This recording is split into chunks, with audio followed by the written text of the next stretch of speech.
আসসালামু আলাইকুম সবাইকে। দেখতে পাচ্ছেন বিমান বাহিনী জাদুঘরে আসছি বিমান দেখতে। এখানে যুদ্ধের সময় ব্যবহৃত বিভিন্ন বিমান দেখেছি, এখানে ইতিহাসগুলো পড়েছি, ভালো লাগলো। আসলে জানার অনেক কিছু আছে।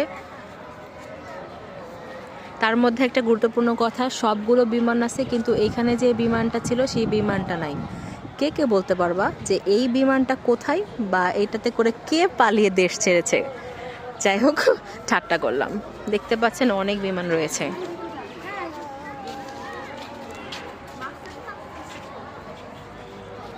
এখানে এয়ারফোর্স ক্যাম্পটা হচ্ছে সামনে, যুদ্ধে ব্যবহৃত বিমান, ভারত থেকে পাওয়া গিফট, বিভিন্ন ফাইটার বিমান, MiG-21, অনেক সুন্দর সুন্দর বিমান দেখেছি। এগুলো দেখে আসলে খুব ভালো লাগছে। ছোটোবেলায় ইচ্ছা ছিল বিমানওয়ালা হওয়ার, বা হচ্ছে যাই হোক, ছোটোবেলায় অনেক ধরনের স্বপ্ন থাকে, কিন্তু ভুলক্রমে ইঞ্জিনিয়ার হয়ে গেছি। তবে যা করে আল্লাহ ভালোই করে, আলহামদুলিল্লাহ। যারা যারা ঘুরতে আসেন না অবশ্যই ঘুরতে আসবেন।